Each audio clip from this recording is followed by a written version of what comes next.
Hi friends, how are you? I hope that you all are fine. Today in this video, I'm going to share with you about Mr. Donald Trump's retreat or exit from Iran war. There was a very good story published in the week, in the 3rd April 2026 issue. Where there was a very good heading. The heading says that Trump looks for the exit in Iran. What happened with 6,000 US troops on standby for land invasion? President Trump this week, I mean in the week of first week of April, changed course it again and indicated he would rather seek an exit from the war in Iran without attempting to reopen the Strait of Hormuz to oil and gas shipping. Trump said the US will be leaving very soon and would have nothing to do with reopening the waterway through which usually 20% of world oil supplies pass. Earlier in the week, Trump threatened obliteration of Iran's civilian power plants, desalination plants, and well, a potential war crime unless the strait were reopened. This was his threat actually, but suddenly he changed his mind and said the Pentagon has sent Marines and combat war in Iran. But actually, what happened in the last? He has planned to shift or to exit from Iran. The Pentagon has sent Marines and combat troops to the region for a possible attempt to reopen the strait by seizing control of its shores and by occupying Kharg Island, the hub for Iran's oil exports. But gas prices soaring over $4 a gallon for the first time since 2022, and equity markets seesawing.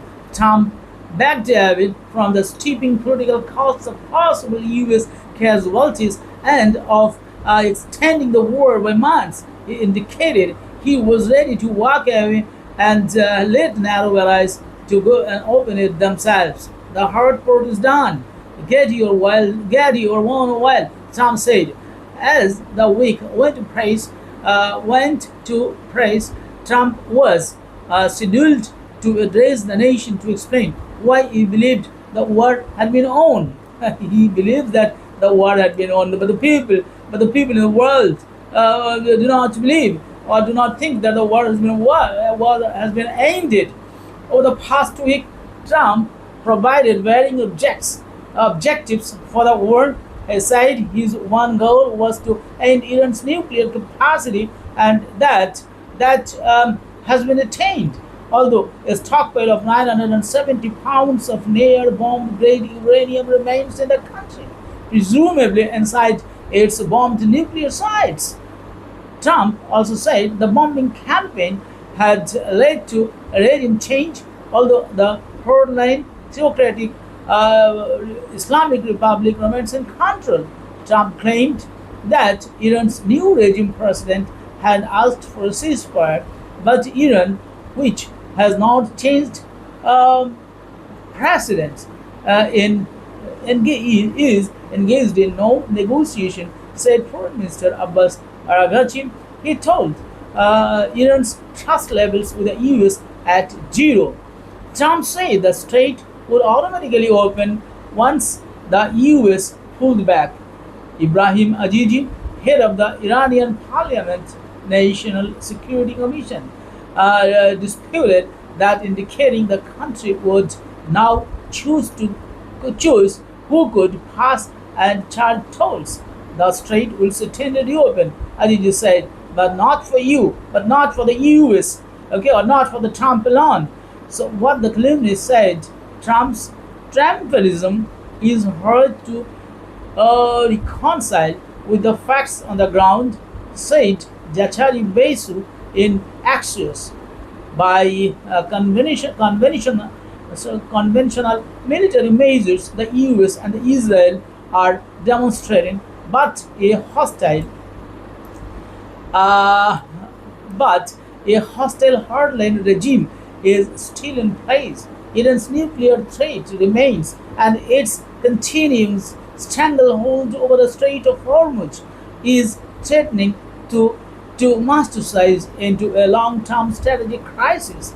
Trump's approval rating has sunk below 40%, and 6 in 4 Americans disapprove of his handling of the war. Trump cannot leave Mr. Donald Trump cannot leave the strait in Iran's grapes, said the Wall Street Journal in an editorial. The US may be a net exporter of the gas and oil, but a de facto Iran veto over Gulf shipping could cause higher global oil prices for years.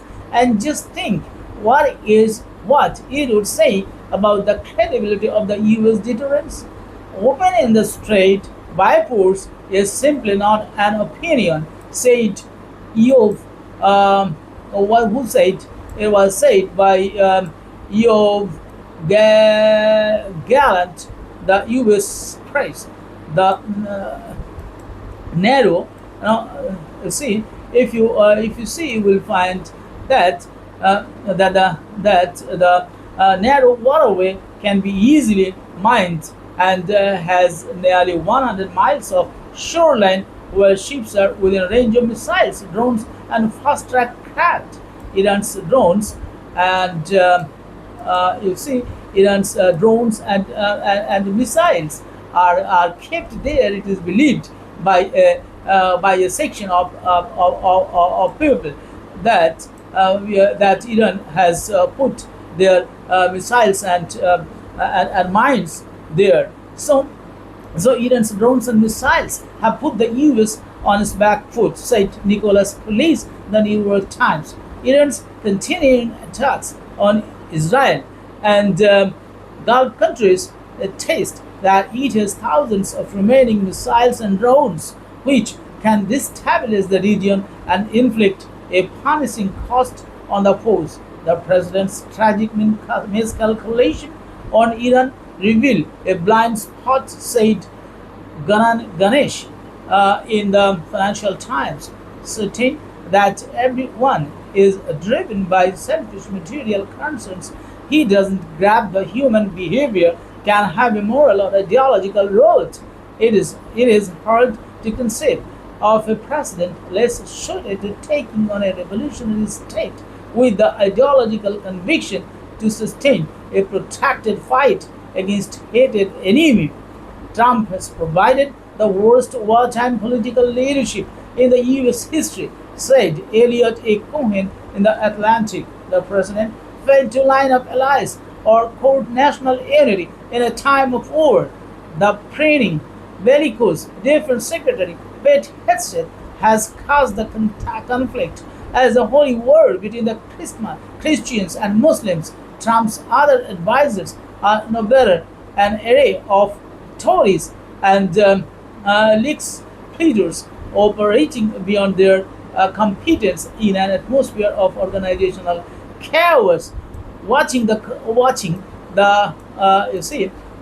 commercial, if you see the if you see the what I say, if you see that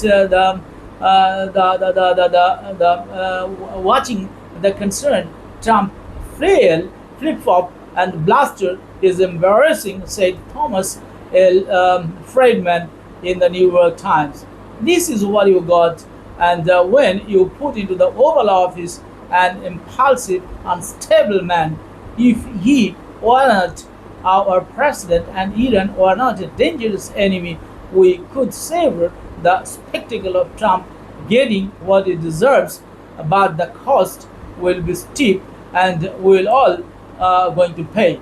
So it has been published in the week, and it shows that Mr. Donald Trump is exiting from the Iran war, and it is good but with his good gesture and through negotiation. And I think that all problems, and the Indian people or Indian Prime Minister has also said earlier that all the problems, international problems, can be solved through the negotiating table. It means dialogue and diplomacy. These are the two things by which still United States of America alone, because the United States of Iran has initiated the war alone against Israel, with Israel against Iran. So they, both of them, will have to go to the to Iranian leadership, and definitely with their request only the Strait of Hormuz. And if India negotiates, I'm very much sure that Iran will abide by, because both Iran and India has a good relationship, and Iran has relationship with Pakistan also. So Pakistani Prime Minister is also negotiating.